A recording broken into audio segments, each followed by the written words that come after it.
Këngëtarja Xhensila Myrtezaj mahniti publikun me performancën e saj në skenën e Alba Festival, ku shpërtheu me energji, emocion dhe një repertor të zgjedhur që preku zemrat e të gjithëve. Ajo u rikthye fuqishëm përballë fansave shqiptar, duke konfirmuar edhe një herë pozicionin e saj në muzikën shqiptare. Një nga momentet më të komentuara të mbrëmjes ishte kur Xhensila interpretoi këngën Çelësi i zemrës, një këngë e njohur që dikur ja kishte dedikuar ish bashkëshortit të saj Bes Kallakut. Ai ka qenë pjesë edhe e videoklipit të kësaj kënge që në atë kohë u prit me shumë dashuri nga publiku.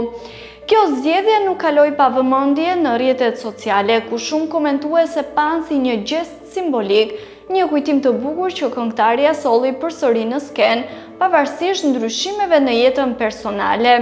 Me këtë performancë, Xhensila tregoi se muzika është mbi gjithçka. Ajo ruan ndjesi, histori dhe emocione që nuk zbehen me kohën. Çelësi i zemrës mbeti një dëshmi e fuqisë që ka arti për të prekur, kujtuar dhe bashkuar zemrat.